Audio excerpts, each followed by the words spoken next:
Today, I review the summer box office hit, The Sound of Freedom. Lia Thomas identifies as something new. And can kids go through the wrong puberty?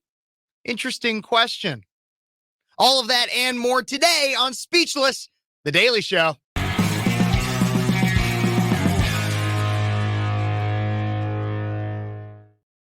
Hey, everybody. Welcome back to Speechless, The Daily Show. I'm your host, Phares. Thank you guys so much for tuning in. I have so much to talk about today. But first, I want to remind you, please don't forget to like, subscribe, and share.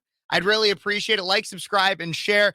Please support this show in any way you can, and the best way you can do so is by liking this video. It's right down there. Hit that subscribe button if you haven't already, and share it on Facebook or wherever you like to share your videos. And leave me a comment. What do you think about what I'm talking about? Do you have any opinions of your own? Let me know. I want to hear them. Everybody, thank you so much for joining me. I have so much to talk about, but before we get into all of that, I'm just going to start off with this video. Take a look.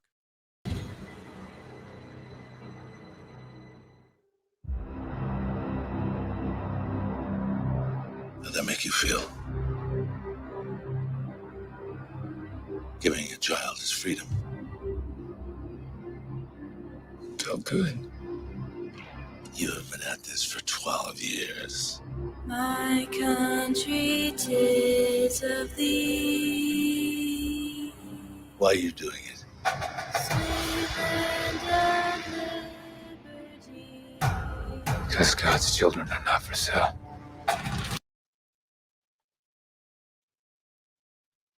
Because God's children are not for sale. Of course, that's not the full trailer. I'll put it up to make sure you guys can all see that at some point. But The Sound of Freedom, I am fresh off of seeing it. I've been very busy since it came out on July 4th. It has become the summer box office hit out of nowhere. No one expected it. It's not from a major movie studio or anything like that. But it is making millions. It is making millions, and rightfully so. I just got out of the theater about 2 hours ago from watching it, prepped my show, and now I'm recording. And I got to say, this is the most important movie of the 21st century. Now, I'm not going to come out and say that it's the best movie of the 21st century. I know it might be controversial, but I would say that's probably The Dark Knight. It's not the best movie because it's not a movie. It is, obviously, it's a film, but it's not about all being a movie. It's a movement. It is a movie with a call to action. And the call to action is one that is so incredibly important. For anybody who does not know, The Sound of Freedom is a movie that is is a film that is all about child sex trafficking and the absolute epidemic that it is. It hits on a lot of important themes, such as how our southern border is not secure and how a significant portion of sex trafficking happens, and especially child sex trafficking, happens across our southern border. Not only does it happen at our southern border, it happens worldwide. And so I sat in the theater and I wanted to make sure I had multiple people that reached out to me and said, Kev, you got to see this movie. You got to review it. Like I've been in West Palm Beach and everything. I've been very busy, but I sat in the theater. I had my notebook right here. I got chicken scratch. I had to write in the dark and everything, but I got notes and notes and notes, pages and pages and pages of notes because there was so much in it that was so unbelievably important. So my first big thought that I had, even from the beginning, is that this is a real-life horror movie. Now, what do I mean by that? The Sound of Freedom is a real-life horror movie. This is not a movie that you're going to see and be comfortable and relax. Yeah, maybe there's a few times where there's a giggle or something like that. They say one of the characters says something a little funny, a little sarcastic, but it is a horror movie. And it is the scariest of them all because it happens in real life. This is based on a true story. And in all the research that I did after seeing the movie, I looked at blogs and blogs and blogs. I looked at articles. Almost the entirety of this movie is true. Very little of it is significant dramatization. It is a true story of Tim Ballard, a former employee of the Department of Homeland Security, saving over 100 victims. Not all of them children. They only depict the children in the video or in the movie, but over 100 victims of sex trafficking, primarily in Central and Southern America. The story is sad. You will not leave the theater feeling happy. Again, this is a movement, not really a movie. It is educational. It is something that I have been researching for a long time. I've known the statistics. Some of them that they come up with near the end of the movie on screen is that there are more slaves today than there ever have been in recorded history. At least from what the movie says, there are more slaves today than back when slavery was legal. Maybe I wasn't right with the recorded history, but at least there are more slaves today in the world than back when slaves were legal. And they are primarily sex slaves. And many of them are all of them are trafficked across country borders. And the movie depicts Tim Ballard, played by Jim Caviezel, saving over 100 victims. It is an absolutely harrowing story. Unbelievable. That's why I had to come back and fact check and see how much of it was true. And it also has a significant Christian influence. And I think that's very important. But before I get into the Christian influence, I want to point out at how well it describes the grooming in the movie. And so I'm going to try to stay away from spoilers. If you haven't seen it, you need to go see it. It is a phenomenal movie, the most important movie of the 21st century. I'm serious. It is the most important movie of the 21st century so far, at least in my lifetime, because I was born at the turn of the 21st century. But The Sound of Freedom, it shows at the very beginning how they lure people in. At the very beginning, this is not a huge spoiler. At the very beginning, it depicts a woman, beautiful woman, who was depicted. It's a real person too. The real woman outside of it, this actually happened, who goes to a poor and obviously poor equivalent of like a blue collar family in I believe it was Mexico. Maybe I'm wrong, but at least in Central Southern America. And she goes and she finds this little girl and she talks to her dad and she says, "Oh, well, your daughter is an excellent singer. She could be talent." And then the son walks in the room, little girl, little boy, probably no more than 10. And the son walks in the room. "Oh, he could also be an amazing talent." Shows him this fake brochure. Like, "Oh, they're going to become models. They're going to make all this money being these." And so they feed off of, and they exploit this entire idea of, well, we're living in kind of poorer conditions and we could really use that. That'd be awesome. Offering a life of glamour, fame, luxury. They outline grooming incredibly well. The dad brings the kids to this studio, which is fake. It's a setup. And many other kids are already at the studio. And the woman walks the kids in and says, "No, Dad, kids only. That's how this works." And the dad, again, wanting the best for his children, says, "Okay, I guess." Comes back later that evening. Everything's gone. The kids are gone. Everything's taken. It also focuses on the life of police officers and again, agents of Department of Homeland Security arresting pedophiles, people that are finding this content, the content that is being made from child sexual exploitation. And how are these cops dealing with it? It is insane. What they never depict any of the scenes of graphic exploitation. Thank God. I read an interview from I wasn't sure if it was Tim Ballard or Jim Caviezel, one of the two. And he says that was a big no-no, obviously. They don't want to depict anything like that. It's primarily depicted through reactions from some of the characters. But again, they focus significantly as well on the southern border and how the southern border plays a significant role in it. You look in, they also, here's another big thing. So knowing what these groomers do, and so they do depict people buying and selling children in this movie. And it's so important to recognize exactly what they're doing in this, because they are purposefully dehumanizing these children. One of the characters, the 8-year-old boy, his name is Miguel. They call him Teddy Bear. You want to know why they call him Teddy Bear?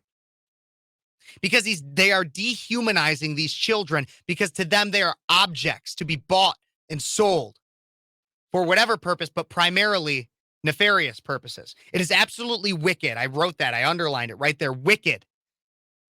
What these people are doing to children. They change their names to dehumanize them. There's amazing quotes in this movie, such as the one that was played in the trailer. "God's children are not for sale." God's children are not for sale. And it's become a widespread hashtag as well. God's children are not for sale. One other quote that was mentioned in the movie that I think is incredibly important is, when God tells you what to do, you cannot hesitate. When God tells you what to do, you cannot hesitate. And I think that's the call to action of this movie. When God calls you what to do, you cannot hesitate. This movie has gone through so much.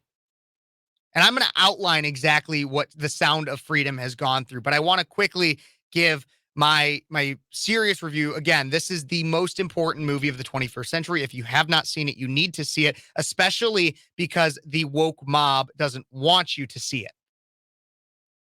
I'm serious. The woke mob does not want you to see it. In a Rolling Stone article published earlier, about a little over a week ago, the title of this article, I'm just going to share my screen because you guys need to see exactly what they are saying about this movie. The title of this article is right here. Sound of Freedom is a superhero movie for dads with brain worms. Yeah, the QAnon-tinged thriller about child trafficking is designed to appeal to the conscience of a conspiracy-addled boomer. The Rolling Stone is saying this. They don't want you to see this movie. And the fact that they're showing you that they're claiming that it's all about a QAnon conspiracy theory says that.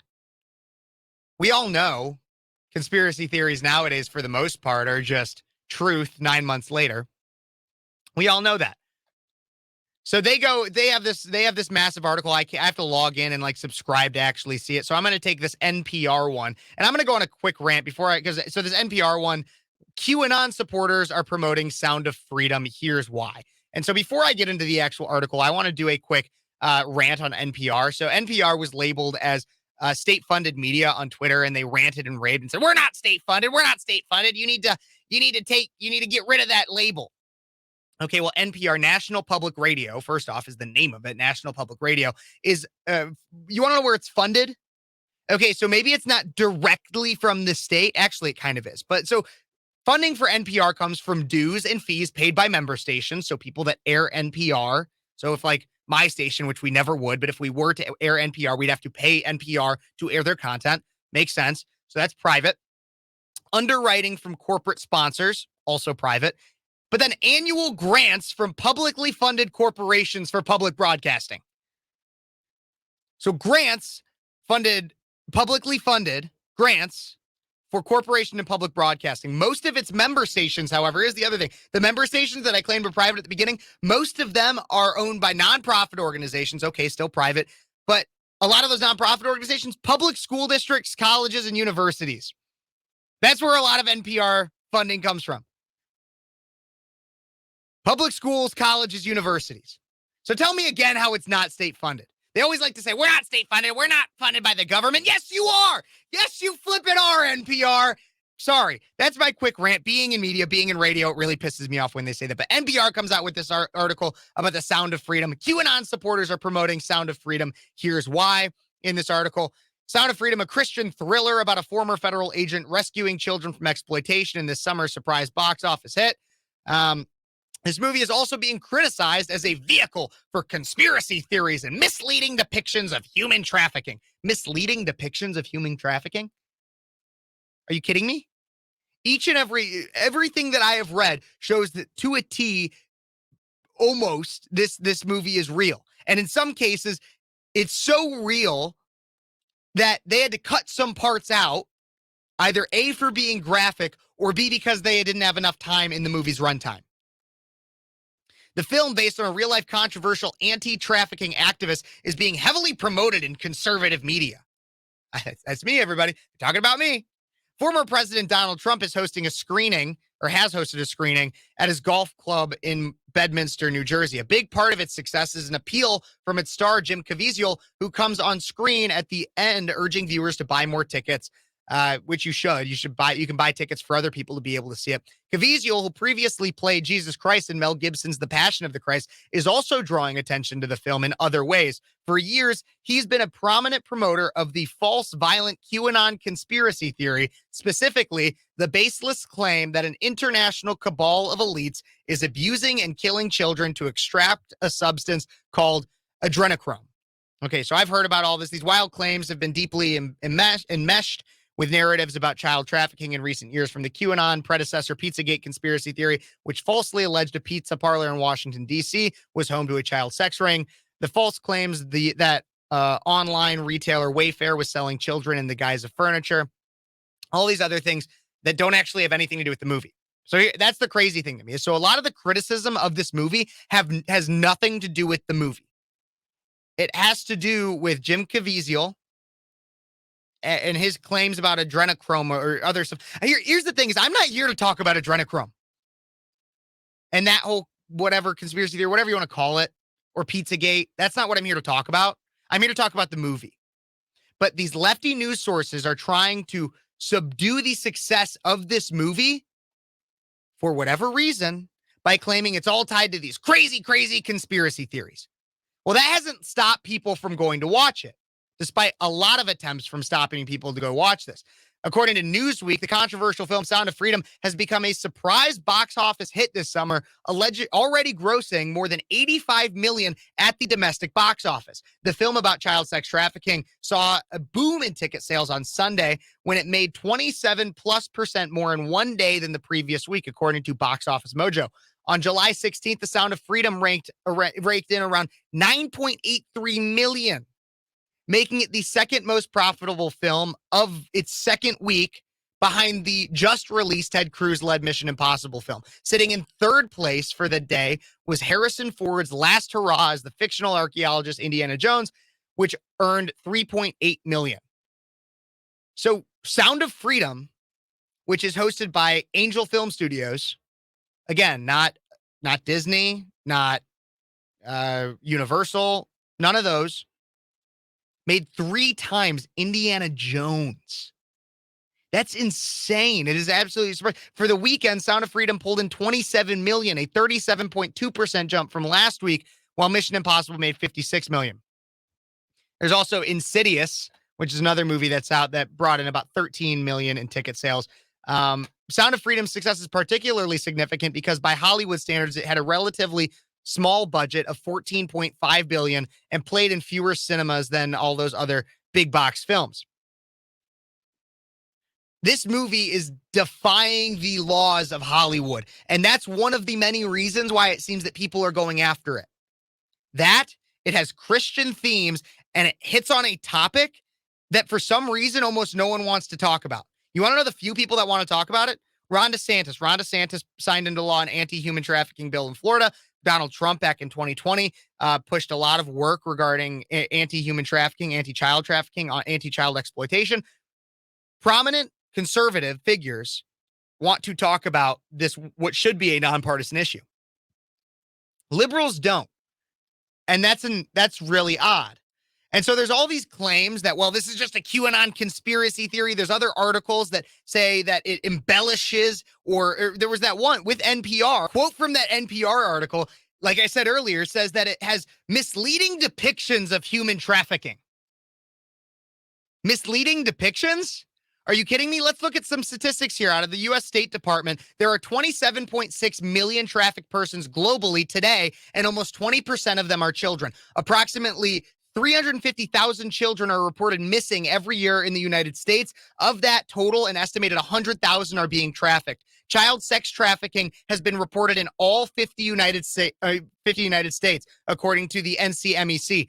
The 2021 Federal Human Trafficking Report stated that 57% of United States human trafficking victims were minors. The United States is one of the top destinations for human trafficking and is among the largest consumers of child sex. Human trafficking is a $150 billion per year business, more than the NFL, NBA, MLB, NHL combined. So child sex trafficking makes more than every major sports league combined. It has eclipsed the illegal arms trade, according to the Department of Homeland Security. So NPR wants to claim that it's misleading depictions of child sex trafficking. What's misleading about it? It is literally, I would argue this should be one of the number one issues we are talking about in America today and that we are fighting against. But instead, we have people that don't want to secure the southern border, that just purely don't want to talk about it. And why is that? Why is that? You want to know somebody who didn't want to talk about this? Is Disney. According to ScreenRant.com, which is big on films, following the conclusion of filming in 2018, the Sound of Freedom producers made a distribution deal with 20th Century Fox. The movie should have come out way before 2023. They finished filming 5 years ago.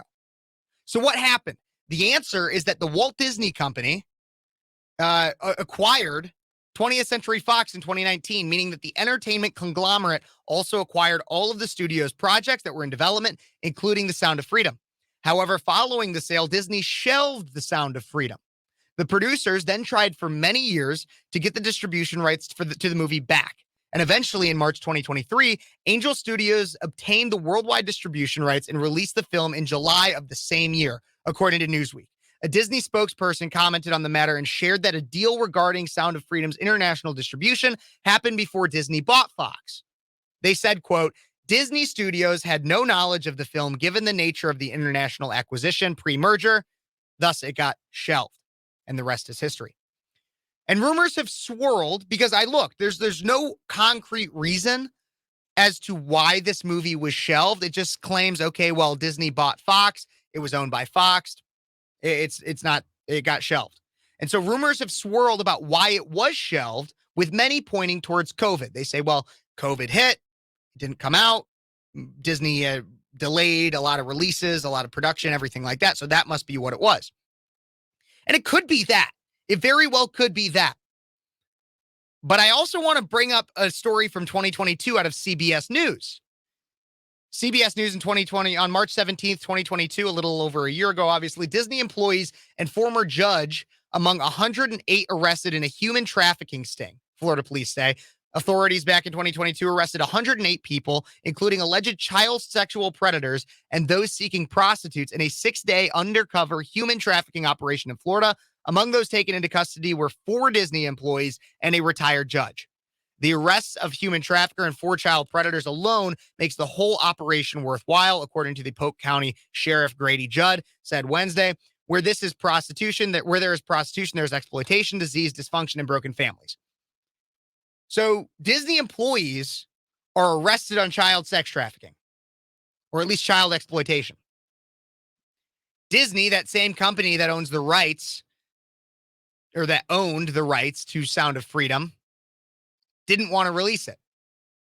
Look, I'm not going to tell you that I know definitively that there is a tie there. But doesn't it seem a little weird? That's all I'm going to say. Doesn't it seem a little weird that Disney employees are arrested for child exploitation and this movie about child exploitation is shelved by Disney? I don't know. Let me know what you think in the comments. I will say that no matter the motive for shelving the film, it was likely a blessing in disguise. If released at any other time, this film may never have reached the level of success that it has right now. For whatever reason that God has planned for it, it came out at the time it did to receive the attention it is receiving. But a lot of people don't want this film to be seen, as we saw with the Rolling Stone, as we saw with NPR. They want to try to hit it for things that have virtually nothing to do with the film itself and the messages that the film is sending. How else are people trying to block it? Well, according to the New York Post, there's been many theaters that in some way viewers are reporting the film is being sabotaged. There have been some occasions in which viewers claim that the AC is not working and they try to complain about it and they just say, well, sorry, the AC isn't working. There's another instance. This one is a video from TikTok that has since earned a significant amount of views, over 531,000 likes on it. I'm going to play this for you. You might not be able to hear it all, but I can explain what's going on. This is, again, a TikTok that shows the lights not dimming. Yes, the lights not dimming. Let's bring this up here, right here. Let's take a look. Really happening. Give you our free passes to come back and see it again, hopefully without interruption. I unfortunately apologize for the inconvenience, but we're getting it hopefully looked at later in the week. Can I trust you? Sorry, guys. Really? This is called intentional. They Yeah. don't want it to go to the box office gross. Don't take the money. Part of my job. So they're watching the movie. The lights will not dim. it was said, at least quotes in the description of this TikTok, that this is the first time this has ever happened at a theater. I don't understand why they had to, what's going on with the lights, why they're working like that. That makes no sense. Then eventually they have security that comes in as well. I don't know exactly what their purpose there was, but they came in. Kind of crazy. And so, I'm not one for conspiracy theories or anything like that. I like to have hard evidence of things before I make a harsh statement that says this is exactly what's going on. But I'm willing to speculate and say when things are weird and don't seem like just simple coincidence. I don't really believe in pure coincidence. I think things can be I don't really believe in pure coincidence. I think that there's always a purpose for something going on. And whether that's human or spiritual, I'll let you decide. But The Sound of Freedom is a phenomenal film, period. And it speaks to a lot of larger issues. And again, it's not a movie, it's a movement. It should be starting a movement. I know that here at Cities 92.9, the radio station I'm affiliated with, we are working to potentially have a free screening for many members of the community and get as many people there as possible so that we can spread this message to as many people as possible. Because the messages in The Sound of Freedom are imperative to helping people. You know, like we always get from politicians, we'll get, oh, well, we need to send money to Ukraine to help Ukraine. That's helping people. No, there are genuinely children that are being trafficked and sexually exploited through their entire lives. And what's being done about it? What's being done about it? Well, thank God we have this movie to shed a lot more light on the untalked about issue of child sexual exploitation. And The Sound of Freedom, everybody go see it. It's a phenomenal movie. I would give it a 10 out of 10, at least on the fact that it sparks conversation about an untalked about issue. Moving on to some other news. This was a big one. You guys all know, many of you, if you followed me, you know that I have an interview that I did with Riley Gaines a little over a month ago. Riley Gaines, a phenomenal swimmer that is turned activist after tying with Lia Thomas in the NCAA finals a little over a year ago, I believe. Lia Thomas has made a bit of headlines recently after there was a picture posted of her in a shirt and she's identifying as something new. Really, it's a he, everybody. It's a he. It's a man that pretends to be a woman, Lia Thomas. So we have male Lia Thomas here posted this picture and still identifies as a woman, but now is also identifying as a super soldier. An Antifa super soldier. That's what Lia Thomas is. Lia Thomas is an Antifa super soldier. You know, I got to be honest. I've never seen a soldier that looks like that, but apparently he's an Antifa super soldier. And so this really isn't like major news. Riley Gaines did have a little bit to say about it, and I think that's worth talking about a bit too. Riley Gaines had to say on Twitter, "Doesn't this make so much sense? I haven't specifically bashed Lia Thomas on anything other than calling him an entitled narcissist, which I stand by, because ultimately he was following the rules in place. But this is disturbing. Yes, this is disturbing. But I'm really not that surprised by it. There's a Maya Angelou quote. Maya Angelou, poet, dancer, historical figure. And I think this is an interesting quote, and I think it applies. When people show you who they are, believe them the first time. Lia has consistently shown us who he is. He is a mediocre swimmer that began to cosplay as a woman so that he could gain national acclaim from so-called allies, win races that he wouldn't otherwise win if he was competing against men, and do his part to destroy the biological imperative of gender. What do I mean by biological imperative? Well, you are born as a male or a female. No matter what you do, no matter what surgeries you have, no matter what pills you take, you can't change that. But he's doing his best to at least destroy the social fabric of gender. Here's the thing. I believe Antifa is a domestic terrorist organization. It is not legally classified as one, I don't believe. But if you just look at what happened in the summer of 2020, rest my case. But the thing is Lia let's go back to the original quote. When people show you who they are, believe them the first time. Lia showed us who he is. Lia was causing terror domestically, maybe not necessarily as a domestic terrorist, but was causing terror domestically before aligning with Antifa, by being a biological male that pretends to be a woman, also forced himself upon the woman's locker room, basically has acted like a narcissist. And now with this Antifa super soldier, which I just think is a really funny term, Antifa super soldier. I'm an Antifa super soldier. I don't shower. I'm an Antifa super soldier. Like, that's what it sounds like to me. But now he's just being abundantly straightforward about his terror domestically. That's really the way I see it. When people show you who they are, believe them the first time. And again, it says, I think it's important in the wording, when people show you, not when people tell you, right?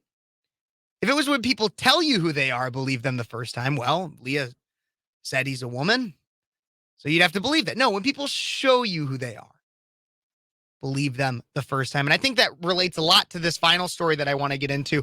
A question has been raised about whether or not you can go through the wrong puberty in relating to these kinds of issues. Out of the Daily Wire, Department of Health and Human Services Assistant Secretary Rachel Levine, if you forgot what he looked like, don't worry, I'm going to pull it up, faced backlash this week after claiming in an interview that children can go through, quote, the wrong puberty. Levine, a man who claims he is a woman, made the remarks during an interview on new ABC's Nightline series, Identity Denied, Trans in America.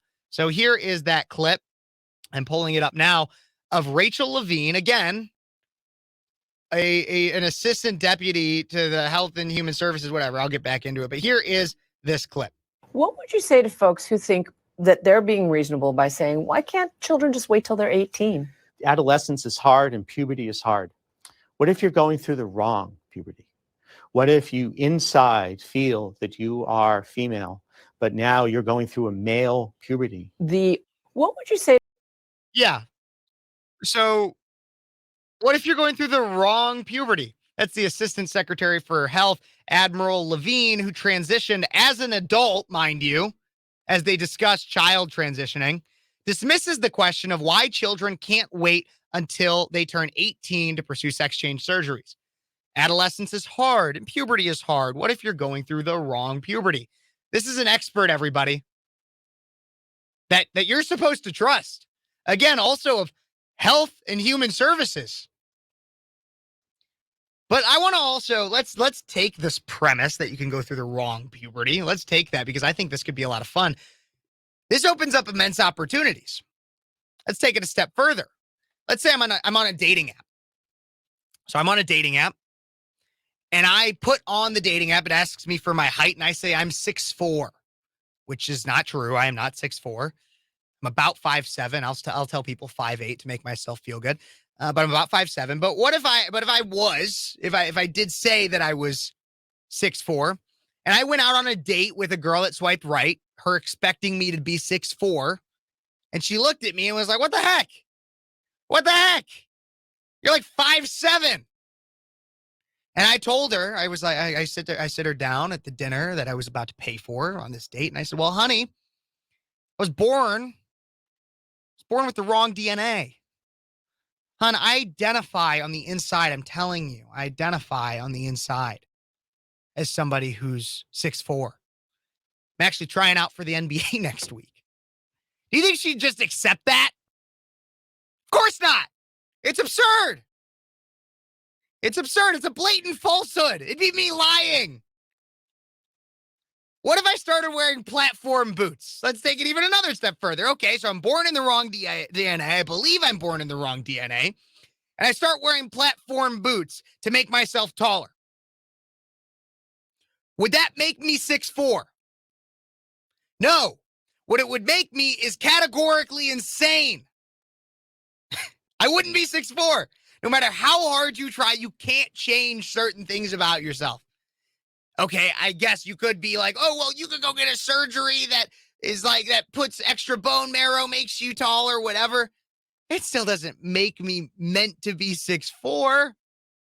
It wouldn't make me naturally 6'4". It wouldn't make me biologically 6'4". It's insane. So how is pretending you're the opposite gender or claiming that you're going through the wrong puberty any different? What if I claimed that I was going through the wrong puberty and I was meant to be maturing the same as a caterpillar does a butterfly? That's what I believe. I'm not meant to be going through puberty at all.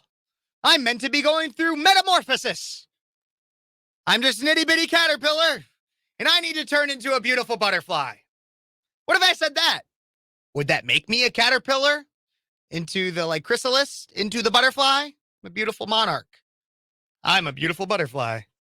No, again, that would make me delusional.